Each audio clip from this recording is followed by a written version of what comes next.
आप सभी को गणतंत्र दिवस 2026 की बहुत बहुत शुभकामनाएं। आज हम जानते हैं कि गणतंत्र दिवस 26 जनवरी को ही क्यों मनाया जाता है, इसके पीछे का क्या इतिहास है। आज इसको जानेंगे। क्यों 26 जनवरी ही संविधान दिवस के रूप में चुना गया, क्यों इसी दिवस पे गणतंत्र दिवस मनाया जाता है। ठीक है।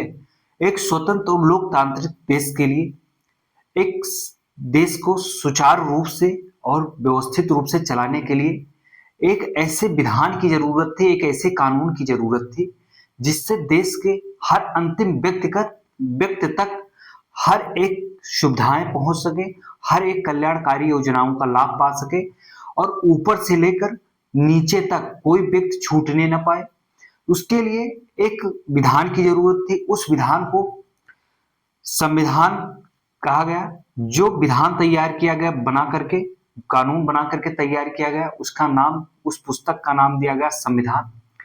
संविधान को बनाने में जो उस समय के महापुरुष थे, उस टाइम के महापुरुष थे, उन सभी सदस्यों ने मिलकर के एक बहुत खूबसूरत संविधान का निर्माण किया है।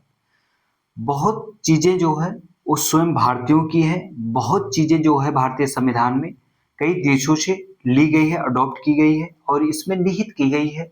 इसीलिए भारतीय संविधान को बहुत जगह पे आपको लिखा मिलेगा, भारतीय संविधान एक उधार का थैला है।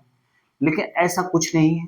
अपना संविधान जो है, भारत का संविधान बहुत खूबसूरत संविधान है जिसमें हर एक व्यक्ति तक, हर एक चीज तक पहुंच के लिए बात की गई है। जिसमें मौलिक अधिकार है, निर्देशक तत्व है, मौलिक कर्तव्य है, नागरिकता है और बहुत बेहतरीन बेहतरीन भाग हैं, उद्देश्य हैं, आर्टिकल हैं जिसमें हर एक व्यक्ति के लिए, हर एक व्यक्ति के अधिकारों की बात की गई है। चाहे निदेशक तत्व को आप उठा के देख लें या मौलिक अधिकार को उठा के देख लें, बहुत खूबसूरत संविधान है। दुनिया का सबसे बड़ा संविधान है, सबसे खूबसूरत संविधान है। तो जानेंगे संविधान को किसने बनाया। संविधान को जो है बनाने में उस समय जो समिति गठित की गई थी, उस समिति का नाम था प्रारूप समिति। प्रारूप समिति में कितने मेंबर थे? 7 मेंबर थे। उस प्रारूप समिति में 7 मेंबर थे और उसका अध्यक्ष कौन था? उसका अध्यक्ष डॉक्टर भीमराव अंबेडकर थे। डॉक्टर भीमराव अंबेडकर और सभी सदस्यों ने मिलकर के भारतीय संविधान को लिखने का कार्य किया और खासकर यानी कि विशेषकर बाबा साहब भीमराव अंबेडकर का योगदान था संविधान की रचना करने में। और सभी सदस्य जो अन्य सदस्य थे संविधान सभा के, उन सभी ने अपना योगदान दिया है और जो विशेष रूप से लिखने का कार्य किया है वो बाबा साहब भीमराव अंबेडकर ने किया है। तो भारतीय संविधान जो है 2 वर्ष 11 माह 18 दिन में बनके तैयार हुआ था। भारतीय संविधान जो है ये 26 नवंबर 1949 को बनके तैयार हो गया था और कुछ अनुच्छेद उस समय जो बहुत जरूरी थे उसी दिन से लागू कर दिया गया था और बाकी जो संविधान है पूर्ण रूप से पूरा संविधान जो लागू हुआ वो 26 जनवरी 1950 से लागू हुआ है। तो हम जानेंगे 26 जनवरी 1950 को ही क्यों चुना गया। आइए सबसे पहले हम उसके बारे में इतिहास को जानते हैं कि 26 जनवरी का दिन इतना विशेष क्यों था। क्या ऐसा का हुआ था जिसकी वजह से 26 जनवरी को चुना गया था। तो हम जानेंगे सबसे पहले कि 26 जनवरी क्यों विशेष है। 31 दिसंबर 1929 को लाहौर में राष्ट्रीय कांग्रेस का जो अधिवेशन होता है उसकी अध्यक्षता पंडित जवाहरलाल नेहरू जी करते हैं। कौन से अधिवेशन के? राष्ट्रीय कांग्रेस के अधिवेशन जो होता है पंडित जवाहरलाल नेहरू की अध्यक्षता में लाहौर में होता है 31 दिसंबर 1929 में। ठीक है।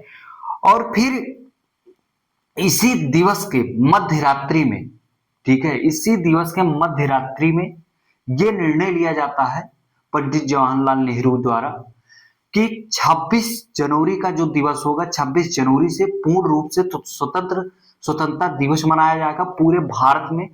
उसी दिन से 26 जनवरी में हर्षोल्लास के साथ पूरा स्वतंत्रता दिवस मनाया जाने लगा। 26 जनवरी को 26 जनवरी 1923 से स्वतंत्रता दिवस मनाया जाने लगा। कब से? 26 जनवरी 1930 से, क्योंकि उस समय ये अध्यक्षता कर रहे थे राष्ट्रीय कांग्रेस की, और इन्होंने राष्ट्रीय कांग्रेस जो है, ब्रिटिश सरकार जो थी वो भारतीयों को डोमेनियन स्टेट देने का दर्जा देने का पे लागू हो, मतलब राजी हो गई थी डोमेनियन स्टेट देने का।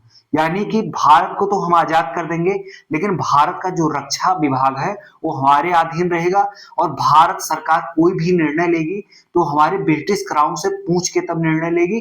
वो डोमेनियन स्टेट का ऐसे दर्जा देना चाहते थे, लेकिन पंडित जवाहरलाल नेहरू और सुभाष चंद्र बोस इसके पूर्ण रूप से इसके खिलाफ थे। और कई उस समय कांग्रेस के मेंबर जो थे वो ब्रिटिश के इस मतलब डोमिनियन स्टेट से लागू, मतलब जो डोमिनियन स्टेट का दर्जा मिल रहा था उससे वो सहमत हो गए थे, लेकिन पंडित जवाहरलाल नेहरू और सुभाष चंद्र बोस ने इसका जम के विरोध किया। और पंडित जवाहरलाल नेहरू ने वहां से कह दिया क्या, पूर्ण स्वराज चाहिए हमें। कब मांग की गई थी पूर्ण स्वराज की? 1929 में की गई थी, लाहौर अधिवेशन में की गई थी। किसने किया था? पंडित जवाहरलाल नेहरू ने किया था। पूर्ण स्वराज की मांग पंडित जवाहरलाल नेहरू ने सबसे पहले की थी कांग्रेस के माध्यम से। कांग्रेस जो अधिवेशन के माध्यम से अगर सबसे पहले कांग्रेस पूर्ण स्वराज की मांग की थी तो लाहौर अधिवेशन में की थी। उससे पहले स्वराज शब्द का कई बार जिक्र होता है, लेकिन इसका जो प्रस्ताव पास किया गया था, ये पूर्ण रूप से पास किया गया था, वो 31 दिसंबर 1929 में पास किया गया था। तो उसी के उपलक्ष्य में उन्होंने पूर्ण स्वराज की मांग के उपलक्ष्य में ही 26 जनवरी 1930 से स्वतंत्रता दिवस के रूप में मनाने की शुरुआत कर दी।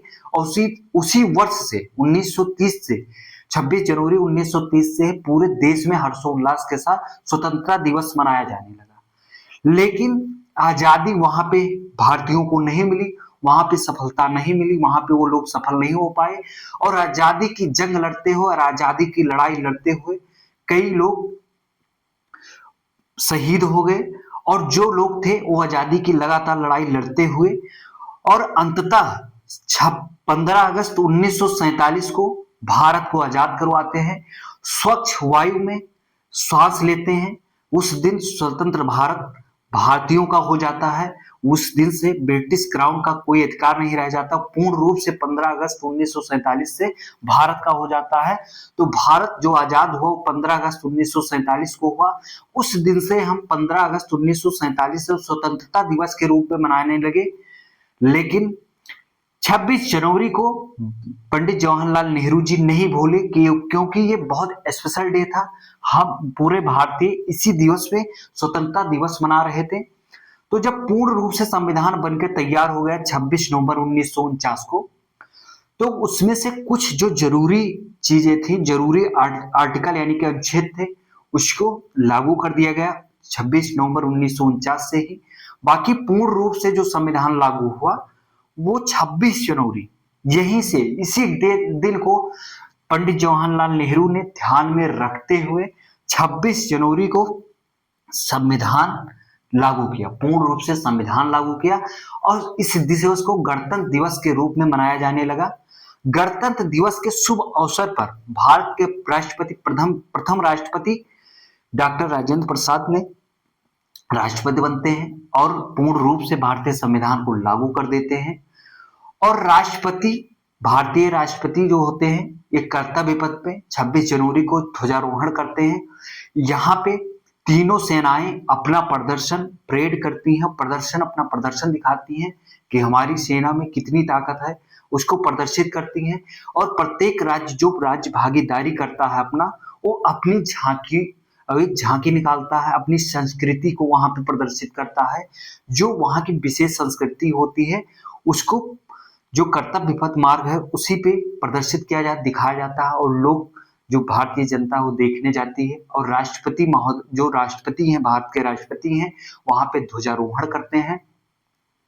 तो 26 जनवरी 2026 में 77वां गणतंत्र दिवस यानी कि 77वां गणतंत्र दिवस मनाया जा रहा है।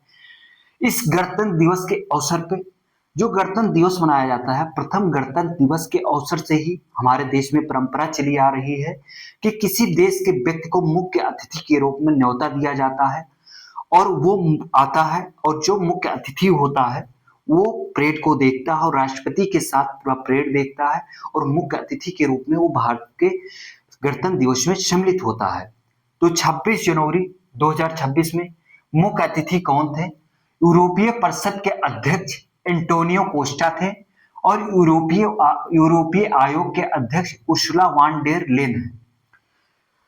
और जो संविधान है ये 24 जनवरी को 1950 को पूर्ण रूप से 26 जनवरी को लागू हुआ, लेकिन उससे पहले 24 जनवरी को इसमें 284 सदस्यों ने मिलकर हस्ताक्षर किया, यानी कि 284 मेंबर्स ने इस पर सिग्नेचर किया था।